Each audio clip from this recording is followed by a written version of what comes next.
This is 6-Minute English from bbclearningenglish.com. Hello, welcome to 6-Minute English. I'm Rob. And I'm Finn. Hi, Rob. It's that time of the year for the famous Tour de France cycle race. And today we're discussing research that says successful cyclists are seen as more handsome than their struggling colleagues. Yes, we're talking about professional cyclists, people who get paid for taking part in cycle races, not something you'd find me doing. Yeah, nor me. Although I do enjoy cycling for fun, as a hobby and as a workout to keep fit. And I believe you bought a bike once, Finn. You're right, I did. I was hoping to ride into work every day to save money and, like you, to keep fit. But sadly, I got a flat tyre and I've never been on it since. Oh, dear. Well, this new research will make you feel even more deflated or sad and disappointed. And I'll tell you why soon. We'll also explain some vocabulary related to keeping fit. But first, let's start with a question. A very fine idea, Rob. This is about the Tour de France, which this year starts in the UK. The first stage begins in the city of Leeds. But do you know how long the first stage is? Is it A, 151 kilometres, B, 191 kilometres, or C, 221 kilometres? I'll say 151A. Well, we'll find out if you're right or wrong later on. One thing we do know is the winner of this first stage will be the most attractive man in the race. That's if we believe this research. Yes, this is the research published in the Royal Society journal, Biology Letters. Yes, that's right.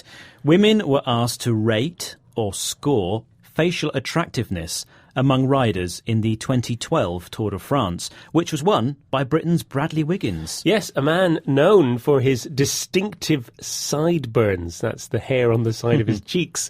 And being a world-class cyclist, he does, of course, have a lean body, one without any fat. Like me? No, not at all like you or me.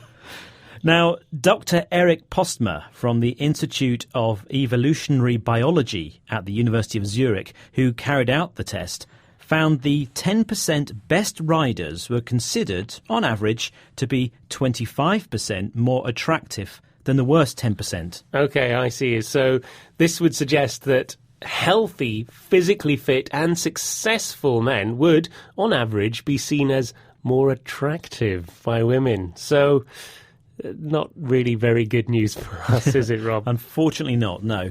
Other studies have also shown that women fancy or are attracted to men with good sporting skills. Well, this study hasn't just looked at physical skills, but more essential and basic characteristics, such as stamina and endurance. Yes, stamina is the ability to keep going over a long period of time without getting tired. And endurance is the ability to do something that's hard or difficult also for a long period of time. Now, these are important things in a long-distance cycle race. Yes, they are. But going back to the research, in total, 800 women were asked to score attractiveness, how the cyclists looked, not just stamina or endurance. And, as we mentioned, the best cyclists were seen as more attractive. So, the man who was voted the most attractive, did he win the Tour de France in 2012? No, you mean Bradley Wiggins. No, he wasn't included in the research. OK. It was actually French rider Amaury Moinard who came top. Perhaps not the fastest competitor, but still much fitter than we'll ever be. I think so. I don't know what it is about his looks, and nor does Dr. Postma. But scientists conclude that humans have evolved to recognise athletic performance in faces. Well, I'm not a woman, but I can see that all the men who take part in a race like the Tour de France are fit and healthy and tough. Well, your feelings are pretty normal. The researchers also found that men who took part had a fairly similar view on who was handsome as the women did. I think it's just jealousy, probably. Maybe, I think so. But one thing that didn't make much difference was smiling. It was rated as likeable, but not attractive. So you're saying I should wipe the smile off my face Yes. and get on my bike for a bit of training. Well, before you pedal off, let's Okay. reveal the answer to today's question. Earlier, I said the first stage of the Tour de France begins in the city of Leeds, but do you know how long the first stage is? I had no idea, and I said 151 kilometres. You'd be cheating because the answer is actually 191 kilometres. Okay, yeah, little bit taking longer. a shortcut. Yes.